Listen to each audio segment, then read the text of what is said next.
Welcome everybody. Today's guest is Sem Kakembo. Sem is a 5-1 pro fighter fighting out of Absolute MMA Collingwood. We were going to have a chat to him to talk Hex Fight Series 27. I believe he was taking on Jordan Cameron. And then after some injuries, Michael Barber, I believe Michael Barber's opponent was out as well. Now we're going to step up to fight August 18th at Melbourne Pavilion for Hex Fight Series 27. But there's been a bit of a shake-up. His teammate, Kaan Ofli, who is the Hex Featherweight champion, he was supposed to take on Abdalla Biayda. Well, he tore his ACL. He is out, and now Abdalla Biayda will step up to take on Sem Kakembo for the Hex Featherweight Championship. Is it an interim? Is it an official title? We don't know if Kaan has been stripped or not as of recording. But we're going to chat to Sem Kakembo, just his thoughts on his teammate, what we can expect, how people are surprised. The champions that Absolute MMA produce. They've got UFC and Australian champions scattered throughout that gym under the great Simon Carson's. This man has officially dubbed me, as of a couple of months ago, the pot stirrer. So if you ever hear me mention that word, that nickname comes from this very man. So it's a very, very interesting chat. I do like Sem, and he gives us his thoughts on this bout. Can't wait to hear it. It is recorded. If you're listening to it, it's on YouTube. Watching it on YouTube or listening on the podcast app, Australian MMA. It is probably a bit delayed because as a nice, friendly journalist that I've slowly become, I found out this information about the torn ACL, and I'm recording it before anyone actually knows. But I reached out to Hex, and in a very professional manner, I've waited until they make the announcement. But I just want you to know, hey, I figured it out because, I got my ways.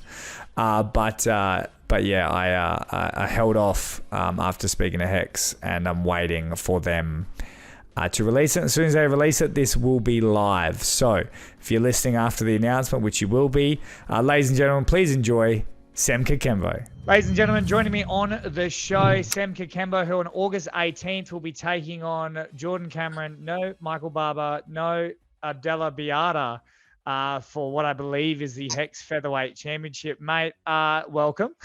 How are you? How does it feel to, first of all, have all your opponents change at the drop of a hat? You always seem like the man that's just ready to step up at any time. Because I am, but number two, I'm used to this, bro. It's happened in the amateurs. It doesn't just happen to me, it happens to other people. I see it happen. It happens at the highest level in the UFC. Something you gotta be familiar with. You gotta know how you want to deal with it. I've already chosen my path. And I mean, not only has this happened to you before, but you've had to do it with Kaan and his opponents before. A lot of your fights have been at bantamweight, but I mean, do you like the featherweight? Is that a weight you kind of want to fight at? You're a young guy. Is it a fight you think you'll end up? I'm a featherweight now. I've had 2 fights as a bantamweight as a pro, and I always said I would be a featherweight, and I would continue to climb the weight divisions as my body naturally grows. I do not want to limit myself. Yeah, man. Featherweights are where we're at. I've been training with featherweights my whole life. I was the Path to Hex inaugural featherweight champion on the amateur show, and yeah, that's a no-brainer to me. I feel at my best so far at featherweight. Talk us through the Kaan Ofli injury. What's it like to see, obviously, your teammate who's on the cusp of really getting signed and some big things and to go down? I mean, were you in the room with him when it happened? I wasn't in the room with him, but of course I spoke to him soon after. And yeah, it's not good news. We did know that he had that small injury in place. I'll let him leave the details, up to himself. But it's a smart call, and yeah, he's destined for bigger things at this point. The UFC is not far off for that man. He's done his work here. He's the champion. He's on an 8-9 fight win streak. He's been beating guys. Took out Jarrett last for the title. And not a bad call. I was gonna say, where's he at? I mean, you paint like a positive picture, but where's he at? Where's he at mentally with this injury? Is it just, does he look at it like it's a minor setback, or is it going to be like sort of a total year reset? Look, these are the questions you're gonna have to ask him, bro. For me, based on what I've heard from him, it feels like it feels like it's not a crazy situation, you know. So I know he's got a tough mind. I know that what might be crazy for others wouldn't be crazy for him, but you have to ask him to get more details. And do you know if this fight with Abdalla is for the official belt or the interim belt? It's for a belt, that's for sure. I think it's for the interim belt. Well, it's why I can't. I mean, it's why I really wanted to have you on, and obviously to have this chat as well. I mean, what happens when you win? If he is all good, do you just get out of the way? Do you guys have like, are you guys that type of team where you could fight each other? Like, set the Nah, sort of look, scene. What happens there? I know what you're asking. It's a good Yeah. question. Kaan is a brother to me, so no, I'm not going to fight Kaan. We fight each other. We've fought each other how many times every Friday night? We've done that dance. I'm not going to fight a brother. It's more important things to me. It's not even a small, it's not a worry at all. What will happen will happen. I don't have the answer to the future, bro. We're going to have to see how it plays out. I'm going to have the interim title. He's going to have the featherweight title. All I know is Absolute's got the title at featherweight. At Absolute, you know, Hex is it's in good hands. Is it something you don't mind like winning and actually sort of stepping away? Because obviously titles matter, but obviously the victory. I know I got to keep pressing, and it's like, and I know that you guys fighting each other is not happening. But is it something that do you just give that title up? Because I think that's going to be in a lot of people's minds. Look, you're the official pot stirrer, bro. So I know you're Not doing at all. At the end of the day, for me, it's honestly not a concern on my mind. That's why I don't have the answers for you, man. Yeah. It's a fight. It got offered. It was a great opportunity. I had one opponent, two opponents, three opponents in 3 weeks I was preparing for, and I'm ready for all of them because I've been watching the circuit for a long time. I pay attention to everyone, Rod Costa, Justin Van Heerd, and anyone that's fighting in my division, I pay attention to and I prepare for. So when these opportunities come, I jump at them. The rest of it, that's for everyone else to work out. I'll play my part as best I can when the time comes. But at the moment, all I have to worry about is beating the number one ranked guy in the country. And that's what I'm going to do. Do you feel like you've been overlooked leading into this fight? Or, I mean, I think you're ranked 15th on Tapology, but you're probably much better than that. Or do you just think you just haven't had those fights yet to sort of put on the display of who you are? I don't think I'm overlooked because that's how the game works. When you're active, you're active. I don't make a lot of noise out there in the MMA world. I make my own moves in my own world. And that's, I reap the rewards of that. When it's time to make more noise in the MMA circuit, I guess I'll get more attention. But at the moment, it's only when I fight that I get that attention in the MMA world. I haven't fought. It's not been fully up to me, but I've been training.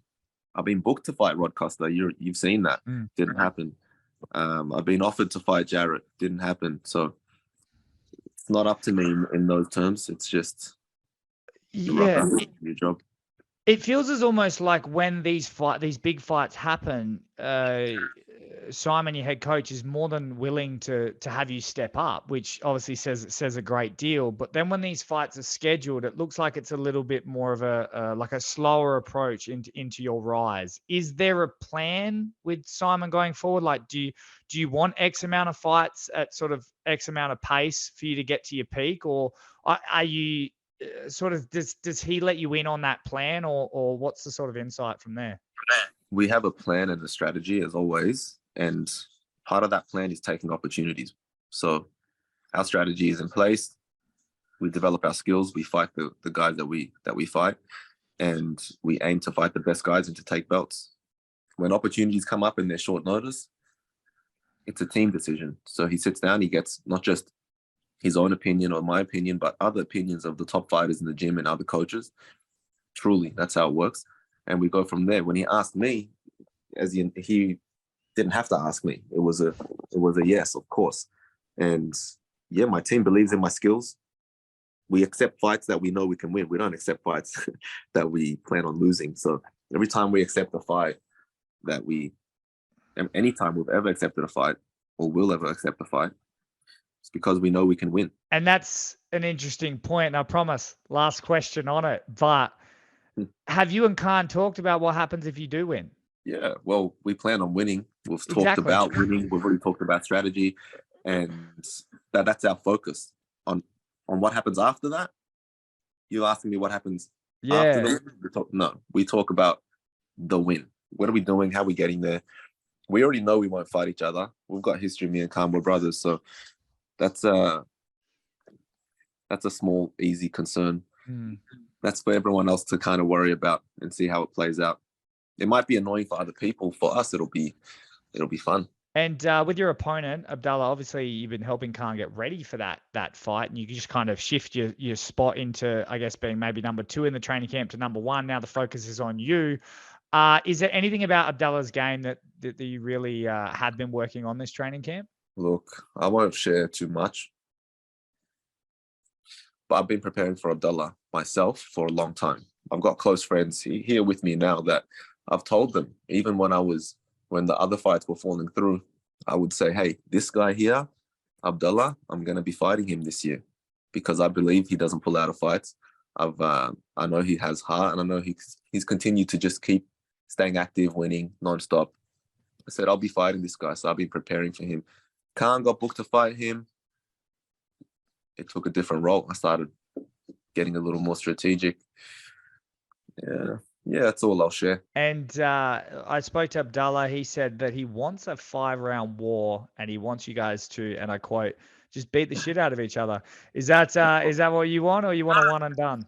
Nah, man. I don't look for that. I would love that, as much as it's not, too good for the health. I know I would love to have 1 or 2 of those just for experience.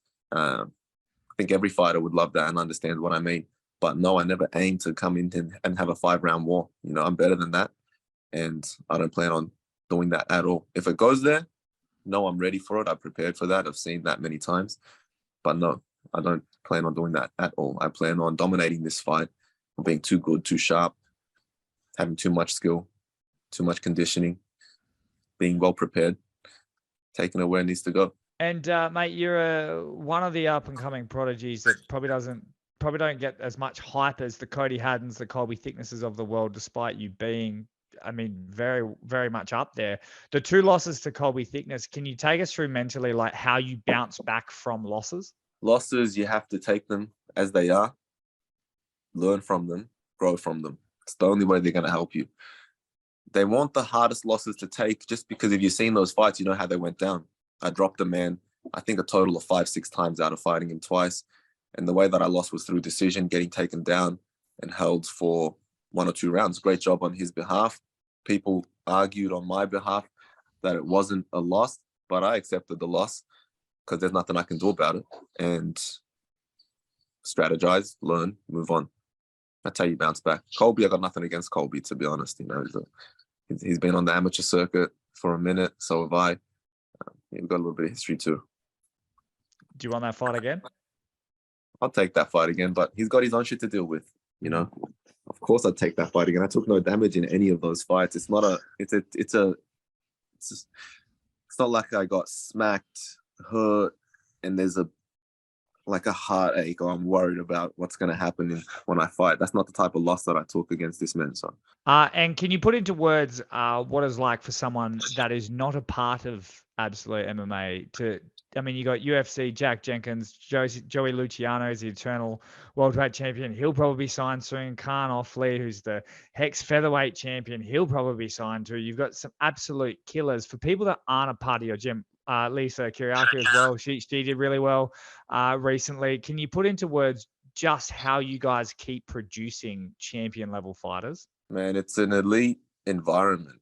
I know we all got our own crazy lives outside of it, but it's an elite environment inside that gym for the fight team. For people who have insight into that, they'll understand. But people are coming into the gym ready to work. They're doing the extra work like it's regular. You'll get sucked into extra work if someone just sees you moving around the gym. Simon is organized. He's structured. He knows how to really run an elite gym, an elite camp, and it filters down from the top. Joey, again, another machine. We have a lot of boys that set a high standard. We all just, benefit from that. Who do you think's the real diamond in the rough for Absolute MMA? Like when it's all said and done, take yourself away. after it's all said and done, who do you think is going to be like the name to remember out of that little crew you've got there? Man, I can't pick. I reckon the gym itself will be known. Absolute MMA. People will understand that the results will speak for themselves. You know, we're not in competition with anyone necessarily, and the chips will fall how they may, and the results will speak for themselves. Have you ever had anyone come down to the gym? They hear about Absolute MMA. I mean, obviously you don't have to say names, but have you ever had anyone that goes, "Oh yeah, sweet, I'm gonna go join that crew," and then they kind of can't get through the week with you guys, or? Look, man, even today, there's always new guys that come down and jump in, and it's great work. And yeah, you know, who knows what they're coming down for? That's up to them. You know, I've seen people come down that I'm one of them, and I've been there 5+ years now. You know, how long you stick around is up to you. But people do get surprised because they'll jump in with one of our amateur like blue belts, and they might be a brown belt, black belt, whatever it might be, and they get surprised. The grappling, the level, it's high. And mate, before I let you go, I just ask everyone this, so I may as well ask you, after it's all said and done, how does Sem Kakembo want to be remembered in mixed martial arts? Did his best, you know, did his best, went on his own journey, reached for the stars. And mate, can I get a prediction for the fight? W. My hand gets raised. I win this fight. How? You'll find out. Come on the night. I'll be there, mate. I'll be there, ready to have a chat with you. You're gonna wear the shirt? Oh yeah, well actually, if it gets here in time, did you send it express post? Yeah, and if it doesn't get there in time, I've got one here for you, so you can be repping on the night. I know you're from Peru. I'll throw it on. I'll throw it on there for you. Before I do let you go, it is a little. Is the Wu-Tang Clan gonna come and collect royalties or? They come, I will happily work out an agreement with them, my friends. I think we're far under their radar for now, and they'll rate it. I want to say, you know, that Wu-Tang logo, that represents a fair bit of my own culture, a mix of Black and Asian cultures, as well as Eastern philosophy, martial arts. I reckon they'd get around it. Yeah, well, there you have it. Hit up Sem Kakembo on Instagram and all the social pipes. Mate, it's going to be amazing to watch you see. I love that you step up. Abdalla Biayda is going to be a hell of a fight. Hex Featherweight Championship, August 18th, Melbourne Pavilion. Mate, best of luck, and I'll see you in Melbourne. See you, my man.